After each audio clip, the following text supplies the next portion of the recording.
Kagulat World, Explosion sa WTA Rankings.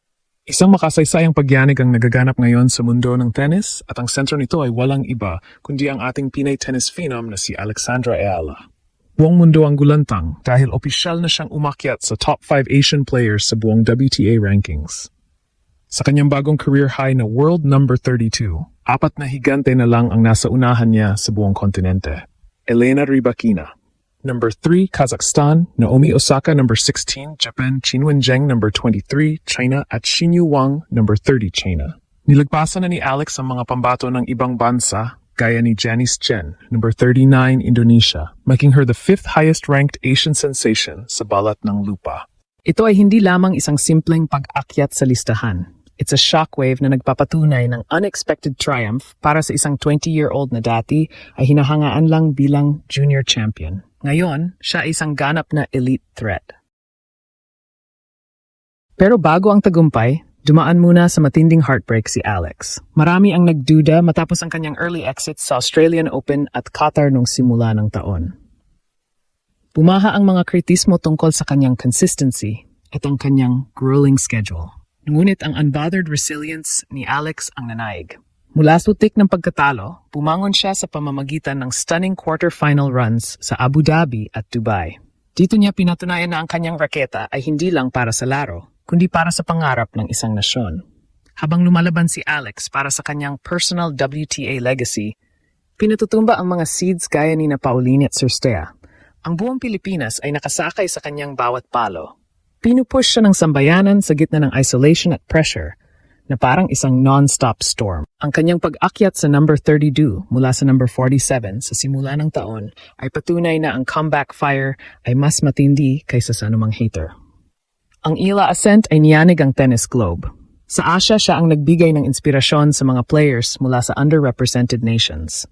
Ang kanyang lefty game at maturity ay itinuturing ng banta sa mga elites.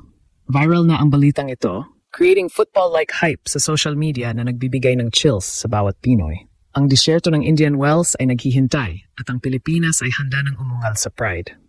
Isang maapoy na balita ang gumising sa bawat Pilipino. Alexandra Ayala is now officially among the elite top 5 Asian players sa WTA. Ang pag-upo niya sa number 32 world ranking ay parang isang bomba na sumabog sa ranking list. Isipin niyo, nasa likuran na lang siya ni Rybakina, Osaka, Sheng, at Wang.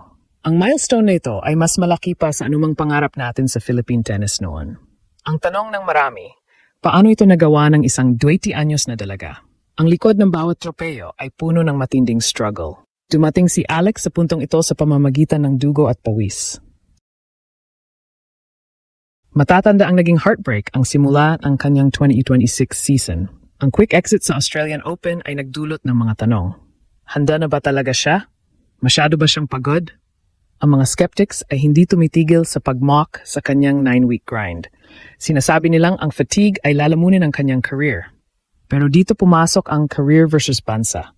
Habang binubuo ni Alex ang kanyang personal triumphs sa Dubai, upsetting higher seeds left and right, bitbit niya ang bigat ng milyon-milyong Pinoys na nauuhaw sa global recognition. Ang isolation ng tour life, yung mag-isa ka sa hotel, malayo sa pamilya, at tanging ang coach mo lang ang kausap, ay isang mental battle na hindi nakikita ng marami. Pero imbes na bumigay, ginamit ni Alex ang mga short breaks para mag-level up. Inaral niya kung paano tapatan ang power ni Rybakina at ang experience ni Osaka. Ang kanyang maturity beyond her years ang naging susi para ang mga defeat tears ay maging comeback fire. Ngayon, ang ripple effect ng kanyang pagkapanalo ay worldwide. Nilalagay ni Alex ang Philippine tennis sa mapa sa paraang hindi pa natin nakita. Nagbibigay siya ng pag-asa sa mga Asian underdogs gaya ni Janice Chen ng Indonesia. Ang trajectory ni Alex ay ikinukumpara na sa pag-akyat ni Qin Wenjing ng China. Ang kanyang status bilang top 5 Asian ay niyanig ang WTA dahil pinapatunayan nito na ang mga non-traditional tennis powers ay kayang makipagsabayan. Overflowing ang awe sa social media. Ang mga fans ay naniniwalang kaya niyang i-challenge ang top players, bagamat may mga paalala na kailangang i-sustain ang momentum, lalo na't paparating na ang mga mabibigat na draws sa North American hard courts. Dito lumalabas ang tunay na gulat, mula sa heartbreak, naging hope. Si Alex ay naging simbolo ng pambansang pagbangon. Ang bawat rankings leap ay isang call to believe again. Mula sa pagiging underdog, siya na ngayon ay isang top 5 Asian force. Ang susunod na hinto, Indian Wells. Ang hype ay patuloy na bumubuo at ang sambayanan ay united sa bawat palo ni Alex. Hindi pa tapos ang paggulantang ni Alexandra Ella sa WTA circuit. Ang pag-edge out niya sa mga karibal gaya ni Janice Chen at ang pagdikit niya sa ranking ni Xinyu Wang number 30 ay nagbibigay ng insane thrill sa mga fans. Ang bawat panalo ni Alex ay hindi lang puntos sa ranking. Ito ay isang pahayag na ang Pinay Supernova ay narito na para manatili at mang-agaw ng corona.